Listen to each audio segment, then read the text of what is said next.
Welcome everyone to BF3 Fixed at Bathurst. Now, whoever thought this combo was a good idea, I did not have fun around here. Numerous hitting the walls. It feels like this setup, the Bathurst setup, is very low, and to me the amount of bumps on this track and the amount of camber and off camber and undulations around some of the corners, you need a higher ride height in my opinion.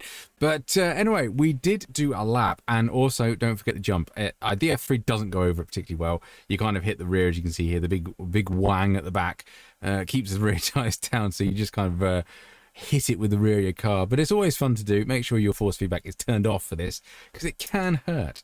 Otherwise, let's have a nosy and let me show you the lap that I did. Right, let's have a look at the lap, and it's a 2-minute 3:03.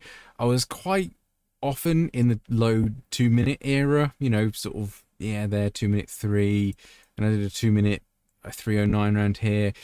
I couldn't crack getting in under 2 minutes, and I think the world record here is a 54 or something stupid. And I know it's a fixed setup, but I think I'm going to be a little bit off pace this week. So it's kind of a game of survival, this one. There will be a lot of crashes, so be mindful of that.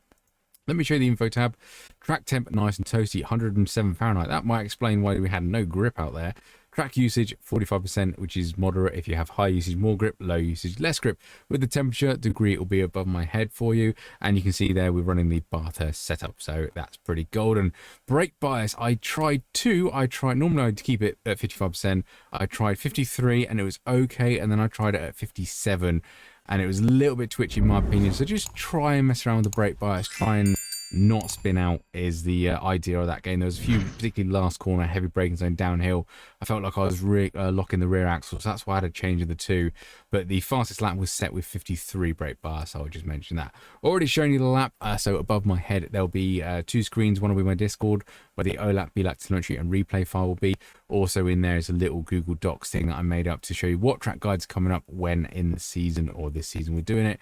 So that is lovely and jobby. And the other one is how I get into these sessions, so try and get it as accurate as I can as the actual session. So I use the UI, and that's exactly how I do it. Otherwise, I think that's it. Let's crack on with the guide. Right then, folks, and we are at Bathurst, this cheeky little rascal here, and we're coming straight into turn one. And just before the 50 board, you are braking nicely in a straight line. Probably brake a little bit earlier than I do here, because I missed the apex slightly and have a slight inside lockup. And it is quite poor, because we do need a fantastic exit out of turn one, because this straight is massively long.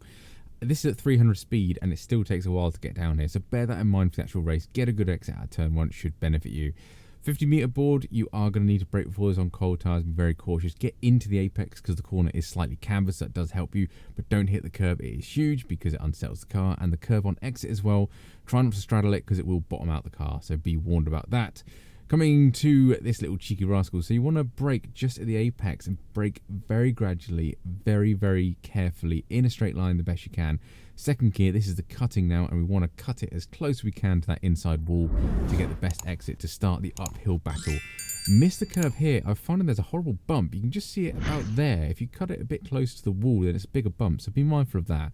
And at the moment, all we're trying to do now is minimize steering angle, miss the walls, miss the curbs, try and be as smooth as we can over and up to the top of the hill. This one is a blind entry, so you just want to bear left. You don't have to hit the apex, but this one is a bit more important to make sure you do get a good smooth line through here. The wall does creep up on the outside very, very quickly, so be mindful of that. And this is another brilliant corner to be in this car. It is fully flat out. Most other cars I've been in have to have a lift, but again, avoid the apex curb and avoid the exit curb as well, because they are huge. We're at the top, now we've got to come down, and it's falling with grace. So at the shadow / the advertising bit, we want to brake, change down for this one, and then brake and change down all the way down into second gear eventually. So we do two changes just there. Brake in a straight line, but keep braking down that downhill section. This one here, let the car fall into the dip. It will grip up, trust it, but turn in earlier, you'll understeer, and then it'll grip up. Round here, we're just being cautious now, because we've got to be very cautious. It's downhill braking zone, so that's apex as we're going around. Look, I'm 10% on the brakes, and then when we come around it, nice and easy. See, the car gets a bit squirrely. The reason I'm braking so early is because I want to get to this apex or that inside wall there, and I need to get a good exit, because again, this is as important as coming out of turn one with this massive long straight. It's very easy to understeer and plow into that outside wall coming down into, who is it, Forrests elbow, that's the one. So just take it cautiously. You'd rather survive than get a tattoo of the barrier on your car.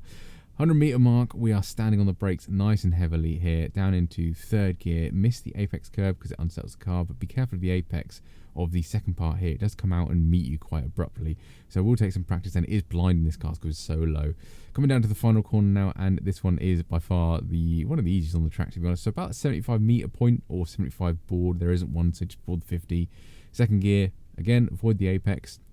Get a decent exit. It's a good short run to the line, so don't be worried if you are battling there. So the line is there across the bridge that goes across the track, and that is us done and dusted in a 2-minute 3:03. I'm pretty sure if I pulled my finger out, I could possibly get in the 1 minutes there, but it wasn't happening for this on this day.